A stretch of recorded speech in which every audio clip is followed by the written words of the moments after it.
Izo ngeso zose wacamwe yarabibona. Yes. Yemeranya yuko ukora mu kazi k'ubuganga. We nawe nyine yemeranya ko nkora akazi k'ubuganga. Ariko umaze kumenya icyo ndico ko buryo mutarakira Yesu nk'umwami n'umukiza muri we ntamenye ico arico. Ntamenya agaciro abafise muri we. Niho nagenda kwa mwaturira ndamubwira namubwira ati jewe burya sinari umuganga nari umumaraya ariko ku bwa Kristo bonemeye kuba inyungu yiwe ndabihevye. Mbene ikiringo kingana iki wabayemwo muri ico gikorwa cy'umaraya imbere yuko muhura n'uwo mugabo wundi agira kabiri? Umugabo duhura wundi nenda kimaze imyaka 10 inyuma yaho y'imyaka 10 kubera naho gumanja mu masengesho ijwi y'Imana rirangota manza ndabuhagarika ndabuhagarikije umara yacu ndakizwa nkijijwe nejejwe n'ukuri ijuru rinyemera mu nyuma nza guhura n'icago mpura n'uwo mugabo yanteye inda kandi yita ko ari umukozi w'Imana. Wagira kabiri nyene? Wagira kabiri n'umukozi w'Imana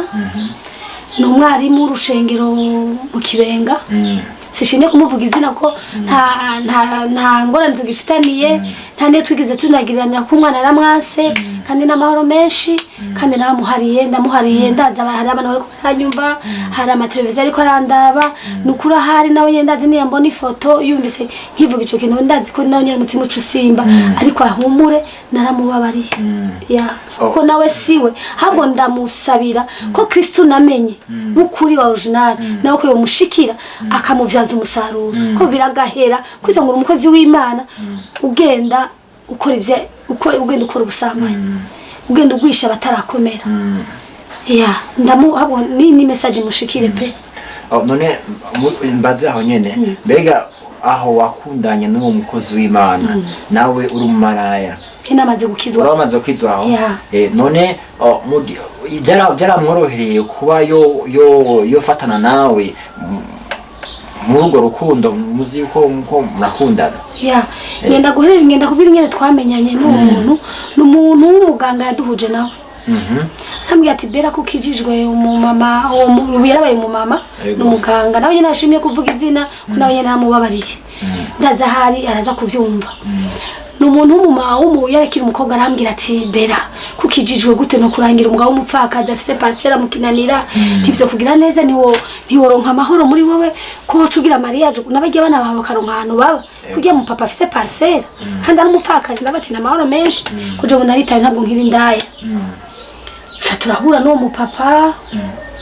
turidondorana ntabwo ati ndundo Kristo yagiriye ubuntu dutangura ku majambo y'Imana. Antarambye ati uraza kundamutsa igihe ndagenda kumuramutsa igihe kabiri ya gatatu twisanga mu caha. Maze kumuga ko nasaminda aranyihakana ariko araza kuraba umwana sanga umwana ni gwiwe ariko arambye ati unaraga ko ndamwandikisha ndamubabarira burya yaraje nyene namaze no kubura n'umwana arambwira ati biri gute bera ntiho nyuma tugasubira tukajyana bati biragahera mu izina ryose nyiri bera wa wundi atari bwitawe icarico ubu naramenye ifuhe y'Imana icarico. Nimba udashaka ko inumwana intwara abana banje bose koma satani kwa jina la Yesu kugeza ni saa telefone yawe ndamubloka tenda namubwira ati ni wagaruka ubuhoho nzogufata ngisuma uje kunyiba nzoguhamagarira abapolisi akumfatire. Nuko tushaduma dutandukanye umwana twavyanya akuje imyaka 6. Mbega nta cahabaye mu rusengero kuvyereka ico gikorwa cabaye hagati yanyu? Hariho mama bamuzi bazakorera ati ndahazi ariko ati ngende ndabive kuri eglise ndavati naco bimaze ndavati ariko we azohura n'Imana namenye inamuhindure ko sinifuza ko hapfa nifuza ko Imana imuhindura igikoresho cyayo ako bandanya bibura ubupfu. Murakoze cyane vraiment n'abadukurikirana ndiho Gospel TV ni nahe ya Bella aho yabaye mu buzima butandukanye yahoze ari umumaraya ariko Imana yamugiriye ubuntu akamugirira neza.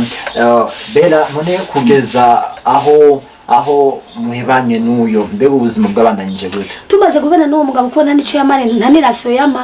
uwo mwana twavyaranye natanguye kumusiga mu nzu yonka afise amezi 6 casomye akazi kanje kuko aho nari bari banyirukanye mu nzu saba indaro mu mama nca muri ubwo buzima n'ubwo buzima burambabaje ko nanyu inzoga zirenze ndetse nubwo zonanye mu mara nazinyereye muri iyo nzu ko ico ibyago nahura navyo wa murokore nyira akansanga muri iyo nzu akansanga tukaja gusambana iwiwe ngo nizibarokore akanywesha inzoga nubwo buzima burande ntabati nopfuma ngira mirimo waye nkaronka amahera y'inzu caso mu mara yaca ndondereye amahera y'inzu canja gufatana agashambrete nimukana n'abana banje sigura yuko ubwambere wari umaraya mu nyuma yaho ugenda urakizwa mbeho wari warabatijwe yes muri ico gihe nyene warabatijwe nabatijwe kera nabatirijwe muri vivante kera hibara n'umugabo wanje wa mbere ya nunakira umwami Yesu Kristo mu bugingo bwanje ndanabatizwa ariko mbatizwa n'uwo mugabo twabana iryambere nawe ntabwo twe twarakoze ubukwe ego ya tugenda gutandukana muri ico gihe nyene nkimara kubatizwa umva aho tuja mu maraya uhegeje ucukurikirana n'undi pastor ahinze araguta nyuma usubiramo kuvyama ama stress ntujeje gusubizamo nashiye mvuga ati ako ni shetani nyene bariko ragucanga n'abati none mana iyo mpunda ico gihe ni Dodoma mvuga ati iyo mpunda iterwa n'umunyebarabara ego sindayiterwa n'umwana wo mu rugo kwa data none kubera iki wihereza iryo jambo aho ijambo riza mu mutima wawe kugira ati kubera iki urazi gituma je nubwo nari ndaya nese ryabanga muri je naca ukarago kaja ukarago nkumva imigambi Imana ifiseko nkumva afise rumoro muri jewe abatari ko mana kuko intatewe inda n'inda ya mugenzanje nkategwa n'umuntu wo mu rugo rwa data akanshuka numva n'amajwi yagwanira muri jewe yakugwanire ko ntabati mana none kuki byabaye utabona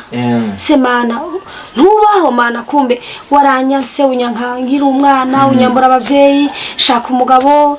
mfise aseza ntiyankunda mana none ubu naduwe n'umuntu akijijwe nzi ngo ngiranduhuke nawe mana aranyikwese mana ubaho koko cyangwa ntabwo ubaho ngiriye ikariko genda binywera ibiyeri shetani gaca gusanga muri ayo majwi nyene niho shetani atera umuntu ndiko ndatera intege bariko baranyumva niho shetani agusanga akavati reka uri ukijujure ujya muntu kurikira ivyiwe ni matangazo tu wewe igenda binywera utuyeri wishakira umugabo wa 20,000 wa 100,000 je no kuri nari umukobwa mwiza ntubone Yesu arampindura imyambaro nari umukobwa mwiza kera banyitaresi ngitanzana banyitaresi uko umuntu akura niko ndetse n'umubiri nari umukobwa muto ufise taye nziza ekashitse mu kabari naragendaye n'umudepite ndashatse shimye kuvuga izina nari umundaya yari top nagendera mu modoka ariko ibyo byose nta mahoro nabironkeyemo ubuhomu bwo kubura umwana wawe umva muri ico gihe ubona yuko umenga ukuyorohereza ukubaho wumva yuko byose birashoboka bifi nabona bisiko bishoboka ego ko nta n'umugabo nasaba amahera wanyime ndetse ya fati nije ntunzwe ariko sinari nkunzwe ko ndaheza intege baba mara abagenzi banje